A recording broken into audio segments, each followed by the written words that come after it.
자, 그러면 지금부터 하나하나 봐보도록 하겠습니다. 자, 일단 제 소개를 먼저 드리고 시작해 보도록 할게요. 저는요, 시드런이라고 하는 기업을 제가 2012년에 창업을 해가지고 지금까지 쭉 운영을 해오고 있습니다. 그럼 시드런은 어떤 기업이느냐? 시드런은요, 창업교육, 진로교육, 마케팅교육, 기획교육들을 주로 하고 있습니다. 어떤 식으로 하냐면 저희가 2012년에 창업을 해서 2016년까지는요, 대학교나 공공기관, 고등학교, 중학교 이렇게 학교를 찾아가서 강의를 주로 했어요. 뭐 강의만 한 게 아니고요. 저희 시드런에서 만들었었던 교육 프로그램들을 가지고 운영도 많이 했었고요. 창업 컨설팅, 진로 컨설팅, 창업 코칭, 진로 코칭, 뭐 멘토링 이런 것도 굉장히 많이 진행했었습니다. 자, 그러다가 2017년 말쯤에 서울 노원역 주변에 시드런 창업 진로 교육센터를 오픈하면서는 조금 방식을 바꿔서 진행을 하고 있습니다. 어떤 방식이냐면 여러분들이 필요한 사항들이 있겠죠. 진로에 대해서, 창업에 대해서 필요한 사항들이 있으면 그 사항들을 가지고 여러분들이 저희 교육센터로 와서 제가 여러분들과 1대1로 컨설팅을 하는 방식으로 진행했습니다. 자, 이렇게 두 가지 방식을 진행해 보다 보니 느끼는 거는 뭐냐면 이렇게 여러분들이 인터넷 강의를 듣고 있을 텐데, 인터넷에서 저를 보고 있을 텐데, 전체 대상으로 하는 강의에서는요, 솔직히 진로에 대해서, 창업에 대해서 이게 어떤 거다라고 얘기하는 거는 한계가 많더라고요. 왜냐면 여러분 한 명 한 명이 갖고 있는 특색은 다 달라요. 왜 다 다른 성격을 갖고 있고 다른 걸 좋아합니다. 자, 그런데 제가 여기 앞에서는 여러분 이렇게 진로하세요 라고 하는 거를, 이렇게 진로, 창업을 하세요 라고 하는 거를 한 가지밖에 설명 못 하잖아요. 그러다 보니까 조금 여러분 한 명 한 명한테 맞는 상황들이 좀 적었던 것 같아요. 자, 그런데 1대1로 또는 1대4로 컨설팅이나 멘토링을 진행하다 보면은 아무래도 여러분 한 명 한 명의 입장에서 맞게 한 명 한 명 입장에 듣고선 그 상황들을 근거해서 뭔가 진로에 대한, 창업에 대한 솔루션을 주게 되었었는데 그게 조금 더 여러분들한테 의미 있게 다가가는 게 되었던 것 같습니다. 자, 그래서 일단은 요 강의를요, 제가 전체 대상으로 진행을 하긴 하지만 나는 이 전체 대상 강의를 들어봤더니 조금 더 1대1로 멘토링이나 컨설팅 코칭을 받아보고 싶다 하시는 분들은요, 제 이메일 주소를 먼저 공개하도록 할 테니 여기로 연락을 주시기 바랍니다. 제 이메일 주소 시드런@mail.net이에요. 자, 씨앗이죠? 잠재력이 많은 씨앗이 배운다는 얘기예요. 정말 배워나간다는 얘기입니다. 그런 시드런 @mail.net으로 연락을 주시기 바랍니다. 자, 그런 식의 시드런 창업진로 교육센터에서 했었던 방식으로 한 수강생이 누적을 보니까 대략 한 2,200명, 2,500명 정도가 되었던 것 같아요. 물론 여기에서는요, 고등학생 친구들이 한 4분의 1 정도 있었던 것 같고, 대학생 친구들이 좀 많았어요. 대학생 친구들과 20대 분들이 한 절반. 그러고 나머지 4분의 1은 지금 이제 직장에서 이직을 하려는 분들, 또는 은퇴를 하신 분들, 또는 현재 지금 창업을 운영하고 계시는 좀 나이가 있으신 분들도 많이 있었던 것 같습니다. 자, 그런 학생들을 진행하다 보니까 제가 또 한 가지 느낀 게 있더라고요. 여러분, 창업이랑 진로에 대한 거는요, 그냥 일종의 껍데기예요. 일종의 전략이라고 보면 되죠. 자, 이 강의를 보고 계신 친구들, 고등학생 친구들이 많으면 고등학생 친구들은 게임 많이 하죠. 게임 많이 하면 거기서 여러분 전략을 많이 쓸 거예요. 자, 전략을 쓰려고 그러면 일단 내가 갖고 있는 캐릭터, 내가 갖고 있는 세력이 뭔가의 역량이 돼야 돼요. 힘이 있어야 한다는 얘기죠. 자, 그래가지고 제가 창업을 인식한 것도 똑같이 전략으로 인식을 했다 보니까, 진로도 전략으로 인식했다 보니까 어떤 강의에서 추가하게 되었냐면요, 제가 컴퓨터관 강의도 같이 추가해서 진행을 하고 있습니다. 포토샵이나 일러스트나 프리미어, 에펙, 베가스 같은 뭔가 디자인이나 영상 쪽에 대한 거 만드는 강의도 여기 시드런 창업진로 교육센터에서 진행을 해요. 그뿐만이 아니라 웹페이지 만드는 웹 디자인에 대한 거, 웹 프로그램에 대한 강의도 함께 진행합니다.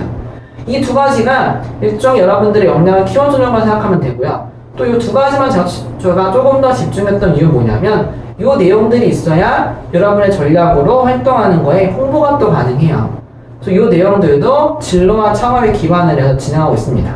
그러니까 조금 더 의미 있는 결과물이 나오더라고요. 그래서 그런 사람도 좀 알아주시면 좋을 것 같고요. 자, 그렇게 여러 가지 강의를 쭉 진행해보면서 제가 공통적으로 느꼈던 사항들을 가지고 지금부터 한번 이야기를 해볼 겁니다. 그 사항들 중에 특히 고등학생 친구들과 제가 강의를 하면서 1대1로 멘토링을 하면서 컨설팅을 하면서 느꼈던 공통사항들 중에 이 얘기는 전체한테 한번 하면 좋을 것 같다는 사항들로 진행해 보도록 할게요. 자, 먼저 여러분들과 이야기해볼 주요 소통 질문에 대해서 얘기해 보도록 하겠습니다. 자, 10년 후 여러분들은 무엇을 하고 있을 것 같나요? 앞에 질문, 10년 후 여러분들이 뭐 하고 있을지에 대한 답변을 하기 위해서 여러분들은 지금 무엇을 해야 하나요? 여러분이 생각한 그 10년 후 여러분은 정말 행복할까요? 자, 이 질문에 대해서 지금 강의를 보고 있는 고등학생 친구들이 한번 생각해 봤으면 좋겠어요. 왜냐면 실제로 이 내용들은요, 제가 고등학생 친구들 또는 가끔 대학생 친구들한테도 물어보는 질문 사항들이에요. 자, 여러분 10년 후면 몇 살이에요? 아마 고등학교 1학년, 2학년, 3학년 친구들이 10년 후면은 대략 한 20대 중후반쯤까지 가고 있을 겁니다. 그렇다 그러면 뭔가 사회초년생이 되겠죠. 그때 여러분들은 무엇을 하고 있을지 한번 생각해보세요. 그리고 10년을 뭐 할지에 대해서 지금 무엇을 해야 될지, 그리고 그 10년 여러분들은 정말 과연 행복할지, 요 내용에 대한 질문을, 요 질문에 대해서 답변을 스스로 한번 생각해보고요. 그럼 그 내용 가지고 본격적으로 강의 내용들을 한번 시작해 보도록 하겠습니다. 자, 아주 일반적인 잔소리를 한번 제가 해보도록 할게요.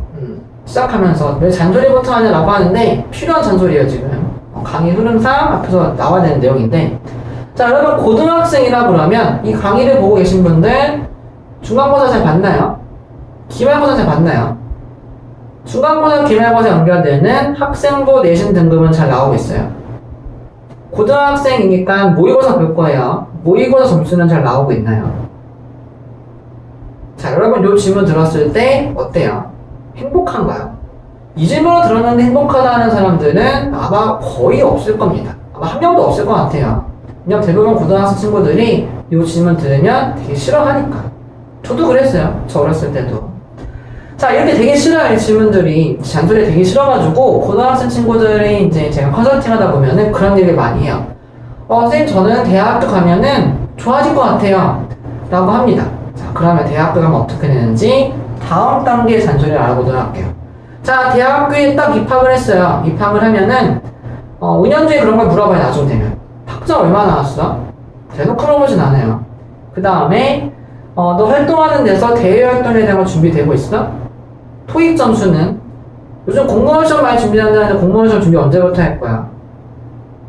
공모전, 대외 활동, 봉사 활동 등등 온갖 스펙에 대해서 잘 쌓고 있는지에 대한 잔소리를 시작합니다. 그러면서 심지어 자기 자신도 뭐 해야 될지 모르는 사람인 거예요. 자, 이러면 대학생만 잔소리 듣고 끝나느냐? 그럼 다행일 텐데 대학교 고학년, 대학교 졸업하면서 사회 초년생, 취준생이 되면서는 또 다른 잔소리가 시작됩니다. 자, 어떤 잔소리 시작되느냐? 너 어디 취업할 거야? 자소서는 많이 써봤어? 또는 연봉에 대해서 어느 정도까지 생각하고 있어? 어떤 직무가 너는 관심 있어? 등등 온갖 잔소리의 범위가 또 커져요. 자, 그럼 여기서 끝이 나면 괜찮을 텐데 취업을 하고 나서도 또 잔소리가 나옵니다. 취업을 만약에 정말 큰 대로 받지 않았다라고 하면은 언제 이직할 건지, 연봉은 지금 괜찮은 건지, 또 언제 결혼할 건지 등등 또 많은 잔소리를 하게 돼요. 결혼하고 나면 괜찮을까요? 결혼하고 나서는 애는 언제 낳는지, 아이가 낳고 나면은 그 다음 활동은 어떤지에 대해서부터 쭉 잔소리가 진행이 됩니다. 자, 그러면 한 가지에 대해서 생각해 봐야 돼요. 과연 이 잔소리를 듣는 사람들은 행복할 거냐?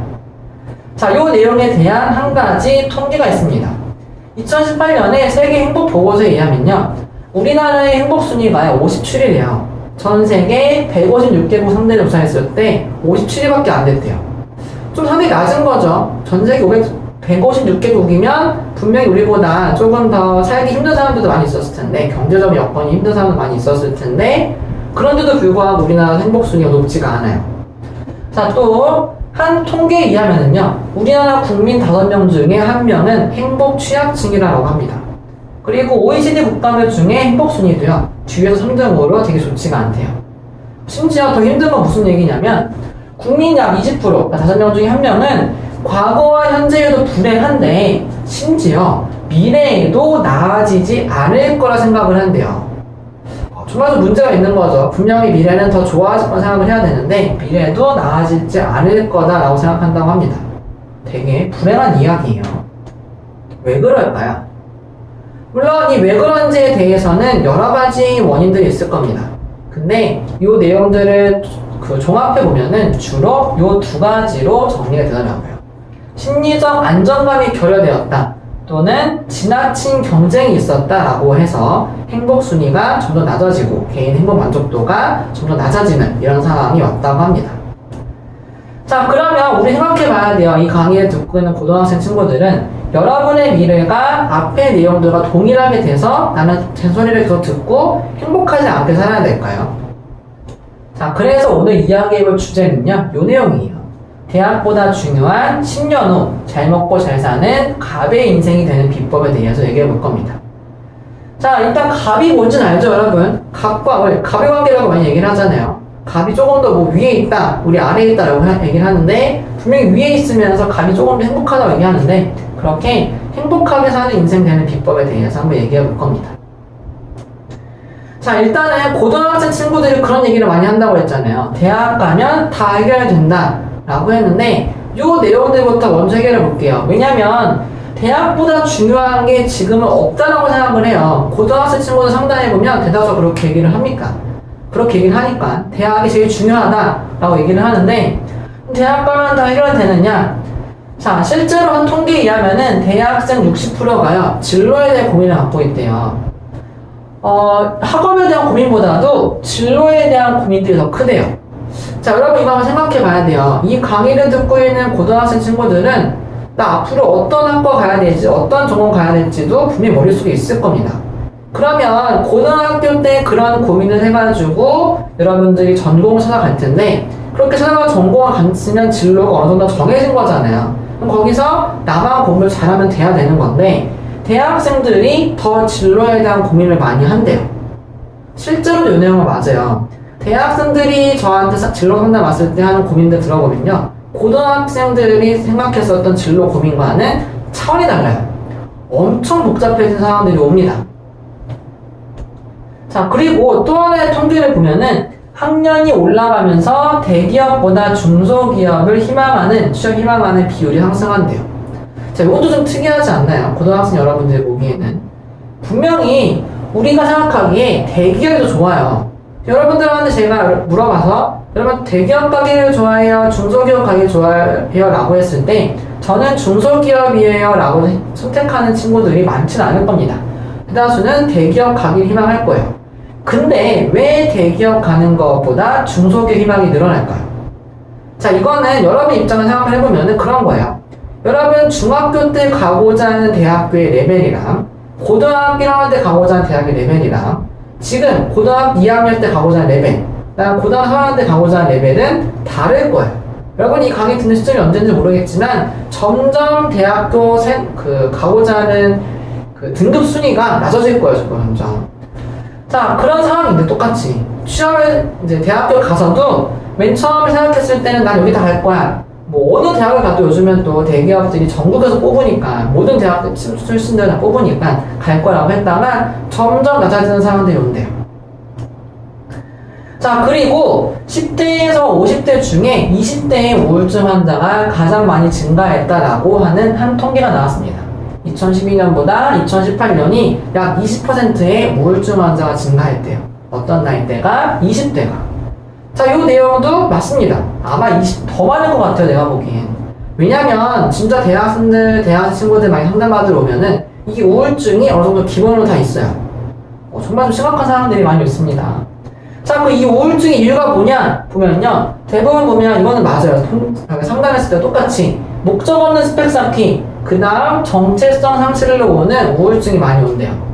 경제적인 상황들도 물론 우울증을 오는 한 가지 요인이긴 하지만 실제로 20대 친구들과 많이 얘기를 해보면은 목적 없는 스펙 쌓기와 정체성 상실로 오는 우울증 요인이 굉장히 크다라고 합니다. 자, 좀 의아한 내용들이에요. 왜 이런 상황들이 일어날지. 자, 왜 그런지 이유를 확인해야 될 거예요, 우리는. 자, 고등학생 친구들 입장에서는 20대가 이렇게 우울증을 많이 앓고 있다라고 한 거 두면요, 여러분들도 똑같이 느껴져요. 똑같이 느낄 수밖에 없는 상황으로 옵니다. 그러면 우리는 그렇게 살고 싶지 않을 거예요, 분명히. 제가 지금 제 강의 듣고 있는 친구들 중에 나는 나중에 우울해야 하는 친구가 어디 있어요? 근데 대다수의 20대가 우울하다고 하잖아요. 그럼 우리는 그 이유를 확인해가지고 그 방법에 대해서, 그 상황에 대해서 대처를 해야 돼요. 자, 이유를 한번 확인해 보도록 할게요. 자, 여러분들이 10년 후 20대 중반 후반이 됐을 때 선택하는 선택지는 취업 또는 창업일 거예요. 물론 여기에서 일부 대학원을 진학하는 친구들도 있지만 대학원을 진학한다고 해서 취업과 창업 선택지가 없어지는 것은 아니기 때문에 취업과 창업 두 가지로 얘기해 보도록 하겠습니다. 물론 이 강의를 듣는 친구들 중에 그런 친구들이 있을지는 모르겠지만 우리 집은 엄청 잘 살아서 그냥 재산만 물려받아도 먹고 사는 데 지장이 없다라고 하는 친구들은 선택지가 아니겠죠. 물론 그 친구들도 그 친구들 나름의 고민들이 있더라고요. 근데 어쨌든 우리가 지금 보려는 메인들은 취업 또는 창업이 주 선택지일 거니까 요거에 대해서 한번 좀 적나라한 상황들을 한번 인식해 보도록 할게요.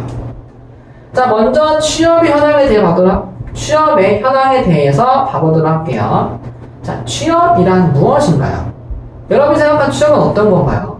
아마 주변에서 나중에 취업해야지, 언제 취업할 거라는 얘기를 하는 거를 뭐 드라마를 통해서든 예능을 통해서든 또는 직접적으로 주변 사람들 들어본 사람이 있을 겁니다. 그럼 취업은 뭘까요?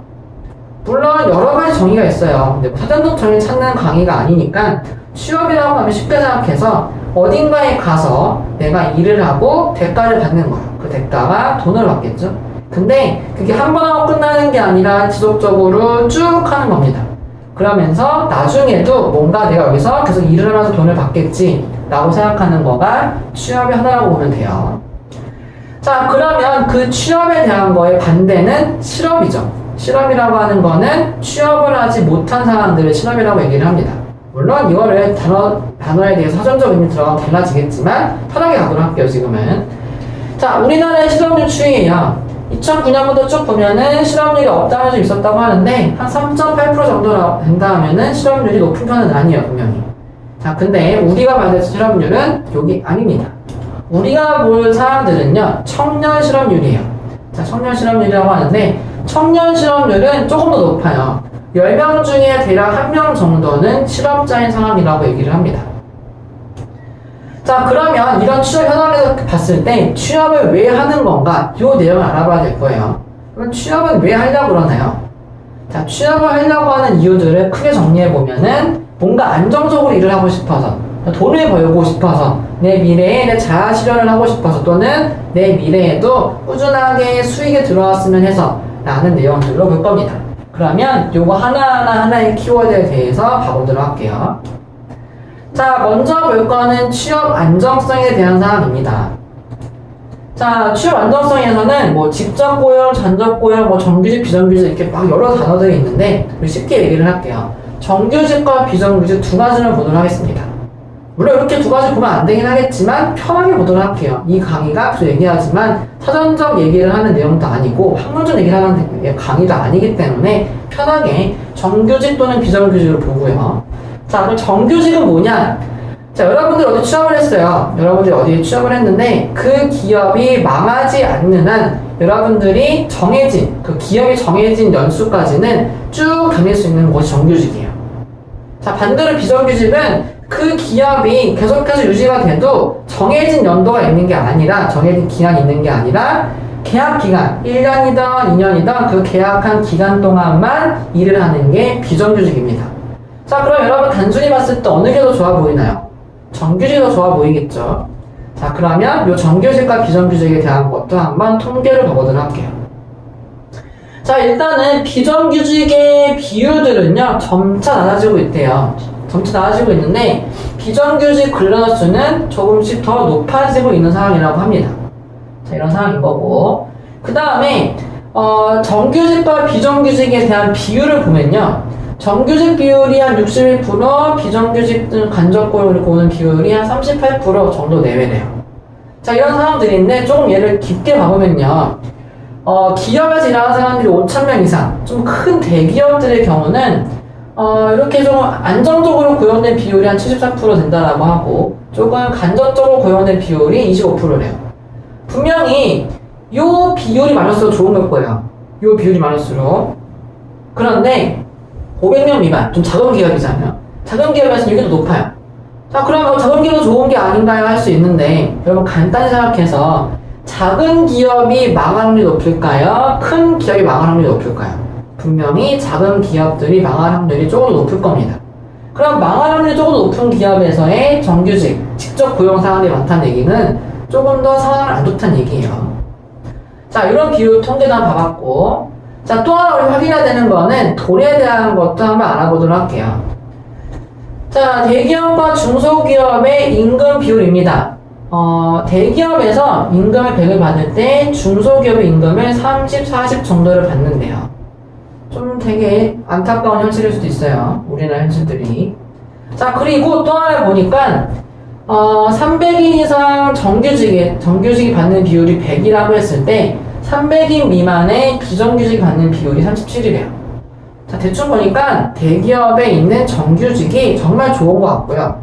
작은 중소기업의 비정규직이 정말 안 좋은 것 같아요. 자, 이런 상황으로 봤으면은 대기업에서 뽑는 사람들이 더 많아야 되잖아요. 대기업에서 일하는 사람들이 더 많아야 되는데 실제로 보면은 대기업에서 일하는 종사자 비율이요, 중소기업에서 일하는 종사자 비율에 비해서 엄청 적어요. 거의 중소기업에서는 한 87, 88%가 일을 하면은 한 12% 정도만 대기업에서 일을 하고 있다라고 볼 수 있습니다. 자, 그렇다 그러면 조금 통계가 되게 암울한 상황인 거죠. 누구나 다 안정적으로 많은 돈을 벌고 싶어 하지만 안정적으로 많은 돈을 버는 비율은 매우 적다는 얘기예요. 그러면서 자연스럽게 경쟁이라는 게 머릿속에 생기게 되는 거죠. 그리고 우울해지는 거겠죠. 이 내용 뒤에서 한번 정리해 볼 겁니다. 자, 그렇게 해서 돈을 모은다고 하는데 또 하나 요즘 나오는 이슈 중에 하나가 내 집 마련에 대한 게 분명히 있어요. 어느 정도 자기의 안정성을 위해서. 자, 내 집 마련을 하려면은 30세 서울 직장인이 25년 동안 꾸준히 돈을 모아야지만 내 집을 마련할 수 있대요. 정말 긴 기간이죠. 웬만큼 돈을 벌어가지고는 내 집 마련의 꿈이 굉장히 요원하다, 멀다라고 볼 수 있는 통계라고 인식할 수 있습니다. 자, 그러면 돈에 대한 거 봤고 안정성에 대한 거 봤어요. 그럼 미래에 대해서는 어떠냐? 이걸 봐봐야 되겠죠. 자, 직장인들이 체감하는 정년퇴직 나이에 대한 거를 한 통계에서 물어봤어요. 한 설문에서 물어본 통계입니다. 자, 직장인들한테 물어봤어요. 내가 여기서 일을 하면은 몇 년까지, 어느 나이까지 쭉 일을 할 수 있을 것 같나요? 라고 물어봤더니 대다수에 나온 내용들을 평균해 보면은 50세 초반 정도까지만 일을 하면은 그만 일을 해야 될 것 같다 라고 이렇게 얘기했다고 합니다. 그렇다 그러면 미래에 대한 상황들도 그렇게 썩 낙관적인 상황들은 아니에요. 자, 그러면 이런 상황에서 취업을 하면 행복할까? 뭐 짧은 기간이라도 돈을 좀 적게 받더라도 행복하면 되잖아요. 행복할까라고 물어봤을 때, 자, 취업자가 말하는 취업의 현실을 조금 보면요, 취업은요, 증명된 자신의 역량을 잠깐 빌려주고 대가를 받는 것이라고 얘기를 한다고 합니다. 그러다 보니까 자신이 취업된 분야에서 분야의 직무를 키워가지고 승진을 했을 때 자기의 가치가 상승되는 거다라고 얘기를 한대요. 자, 그러다 보니까 사람들은요, 시키는 것만 하게 된대요. 실제로 제가 이제 대학생 이상 취업한 사람분들 이직을 준비하면서 컨설팅을 하다 보면은 그분들이 나중에 왜 이직을 하려고 그래요? 또는 왜 창업을 하려고 그래요? 라고 물어보면은 자기는 생각하는 부품이래요. 생각하는 부품이어서 시키는 거 하다 보니까 이렇게 해가지고 내 미래가 없을 것 같아서 도저히 안 될 것 같아갖고 때려치고 나와서 다른 것을 준비한다고 합니다. 실제 맞는 얘기가 나와요. 그런 사람들이. 생각하는 부품이다 보니까 일을 해도 자기가 맡은 영역에 대한 거 아는 거죠. 그러다 보니까 자기 스스로의 경쟁력이 강화되는 건 어려워지고 점점 자기 자신이 기업에, 자기가 취업된 곳에 의존하게 되는 사람들이 없다고 합니다. 자, 의존을 하게 되니까 자연스럽게 일이 아니라 사내에서의 정치, 눈치밥만 늘어나고 있는 상황이 오는 거죠. 자, 이렇게 취업이 되게 힘든 상황인데 행복하지 않은데 그럼 기본적인 의식주, 안정의 욕구는 그럼 해결되느냐? 자, 요것도 공공기관 쪽 일하는 분들은 정책이 바뀌거나 사기업 쪽에 일하는 분들은 기업 결정권자의 결정이 바뀌면 사실상 나가야 되는 수준으로 나온다고 합니다. 굉장히 이 변동들이 요즘 많아지고 있어요. 점점 늘어나고 있는 상황인 거고. 자, 그런데 이 퇴출 이유에 대한 뭔가 대비책들은 거의 전무한 상황이라고 얘기를 해요. 자, 그러면 이렇게 좀 암울할 수도 있다고 하는 이 취업에 대해서 사람들은 잘 준비를 하느냐? 이 사항도 좀 우리가 주목해 볼 사항들이에요. 왜냐면 우리도 몇 년 후에 이런 걸 준비할 수도 있는 사람들이니까 잘 준비하느냐 봐야 되는데, 자, 구직자들, 이제 그 직업을 구하는 사람들의 취업 스펙 찾는 걸 보면은 일단 학번, 학점, 토익은 기본적으로 깔고 간다고 합니다. 거기에다가 어학연수, 자격증, 공모전, 인턴, 봉사활동, 심지어 성형수술까지도 스펙 안에 들어가고 있는 그런 사회를 살고 있대요. 어디까지나 구직자들의 입장이에요, 지금. 자, 그러다 보니까 구직자들이 취업에 필요한 사교육 비용도 엄청 늘어나고 있대요. 자, 여러분 고등학생 친구들 얼핏 들었을 때는 학원은 고등학교 졸업하면 더 이상 안 가는 거 아닌가요? 할 수 있는데, 요즘에는요 대학생들이 학원을 더 많이 가요. 점점 대학생 학원에 대한 규모가 커지고 있습니다. 자, 이렇게 사교육에 대한 비용도 점점 지출되는 사람들이 많아지고, 어학교육, 컴퓨터 교육, 뭐 자기소개서 컨설팅 등등 뭔가 이제 취업 기본 스펙이 필요한 비용들이 점점 늘어나고 있대요. 자, 그러면 여기서 또 하나 봐볼 거. 이제는 구직자 입장이 아니라 인재를 채용하려는 기업 입장에서 봐봐야 돼요. 자, 일단은 구직자들이 생각한 통계에서는 구직자들은 스펙이 취업에 영향을 주느냐 했을 때 절대 대다수가 스펙이 취업에 영향을 준다라고 얘기했다고 하는데, 기업이 사람을 채용하는 이유를 좀 알아봐야 돼요, 우리가. 분명히 사람들은 그렇게 어마어마한 돈을 투자하고 어마어마한 시간을 투자해서 스펙을 늘리려고 하는데, 기업이 사람을 왜 채용하는지 안다 그러면 이 내용이 잠깐 의문이 될 수 있습니다. 자, 봐볼게요. 기업이 사람을 채용하는 이유는요, 채용을 통해서 현재 또는 미래의 기업 매출에 증대하기 위해서 하는 거예요. 여러분, 여러분이 어디 취업을 했어요. 취업을 해가지고 그 기업 여러분들한테 한 달에 뭐 100만원, 200만원, 300만원 준다고 칩시다. 그러면 기업은요, 여러분들한테 그 돈을 왜 주냐면, 이 돈을 줬으면 기업에서 이제 고용을 당한 사람이, 고용이 되어 있는 일하는 사람들이 그 기업에 더 많은 돈을 벌어줄 거라는 기대가 있으니까 월급을 주는 거예요. 기업이 아무 생각 없이 월급 주진 않을 거 아니에요. 분명히 이 사람한테 이만큼 돈 주면 이 사람은 우리 기업에 더 많은 돈을 벌어다 주겠지 라고 해가지고 급여를 주는 거고, 급여를 주기 위해 채용을 하는 거거든요. 자, 그러면 취업을 위해 준비한 스펙이 과연 그 기업의 매출 증대에 도움이 될까요?